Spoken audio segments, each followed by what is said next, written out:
So now we are going to look at definite integrals. Now we have been able to discuss what it means by Riemann summation, and we have also solved some example on it. And now focusing on definite integrals. So integrals containing an arbitrary constant, as I discussed earlier with you, which is c, in their result are called indefinite integrals. Indefinite integrals. Indefinite integrals. Since their precise value cannot be determined without further information for such indefinite integrals. So for these definite integrals that we are about to talk about, they are the ones in which limits are being applied. So if an expression is written as x, and then you get a and then b here, b is called the upper limit, which is the b is equal to upper limit, and then the a is equal to the lower limit.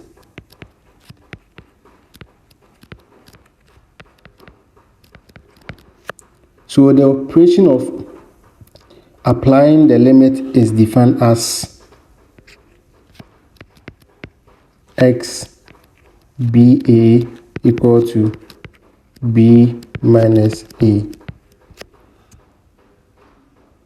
Now, the key concept that we developed when we were doing the Riemann summation is that when you get the intervals to be more, or when you get more subintervals, the more accurate the approximation of our area will be. And we did some example over there, of which we got the difference to be over 750,000, which is here, yes. And it was between this one and then this diagram. So going on, as the number of subdivisions n increases, right, the rates, which is the change in x, also decreases, right? And if n is allowed to approach infinity, then the change in x also approaches 0. And these are limits, and then approximation of area becomes more and more exact to the true area or true value of the area under the graph, right? So let's take these graphs for example. Now we can say our change in x here is equal to 200, because it was let's do it from the upper limits, that 600 minus 0, because here is 0 over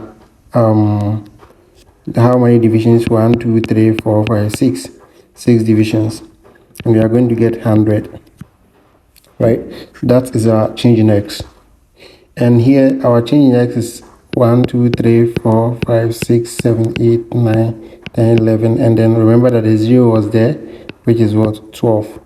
Therefore, if I'm doing my change in x, let's say that one is changing x1 equal to 600 minus 0 over 12, of which we got about 50, right? So now you can see that as the number of rectangles increases, the change in x also decreases, right? So it will get to a point whereby the change in x will be approaching 0.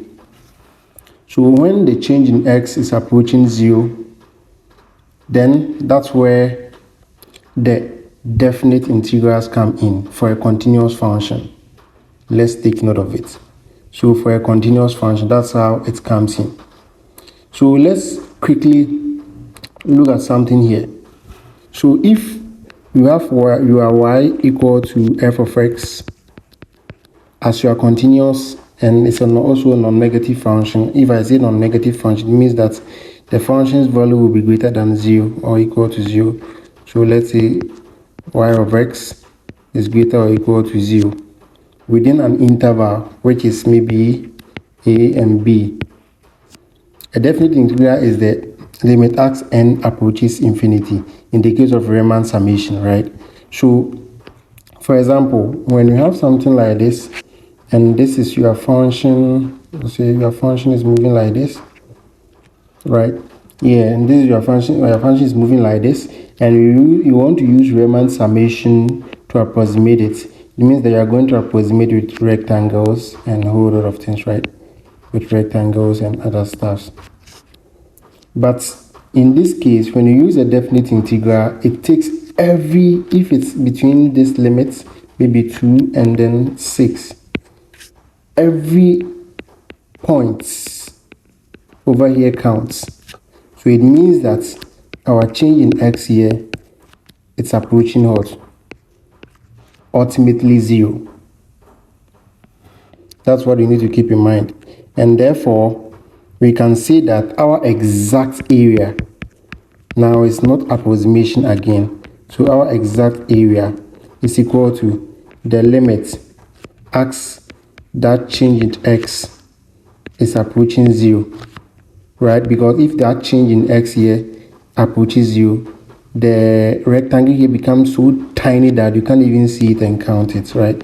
And therefore, our function value will be approaching an exact area of whatever we are looking for. And therefore, the limit of this one, I of 1 up to n, which is the number of intervals of f of x1, and multiplied by the change in what? X. And therefore, this brings us to the definite integral, the limit of a to b, f of what? X dx. So, let's look at this one.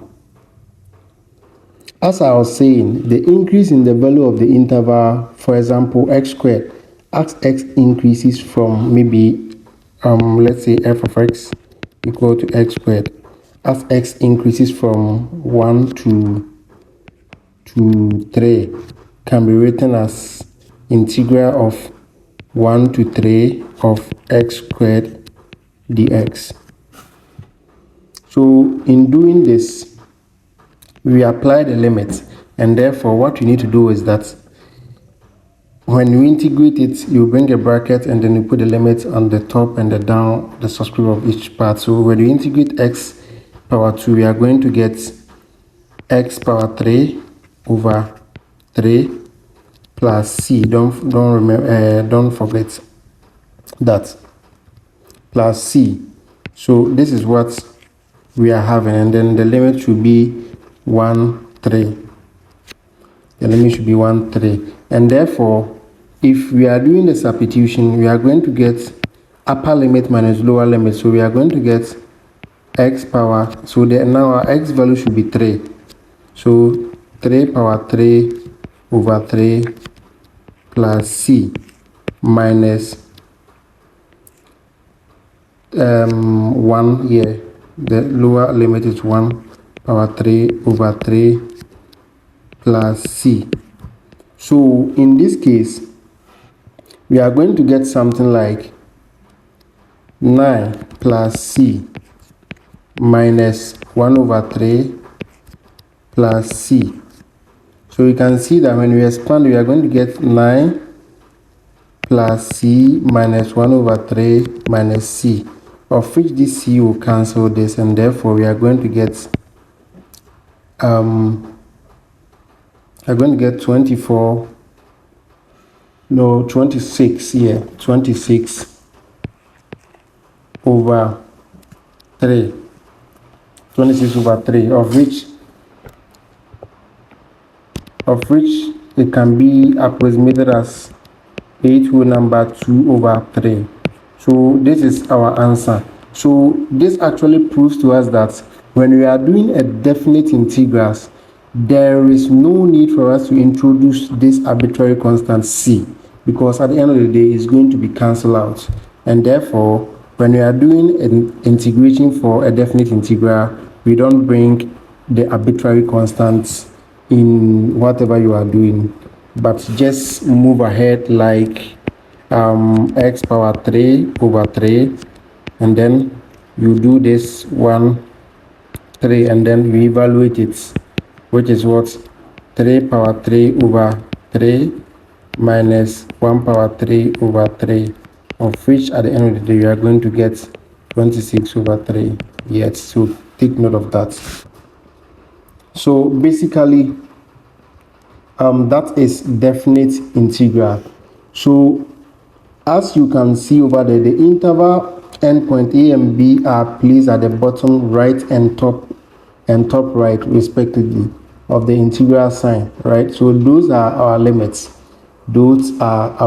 So let's take note of that.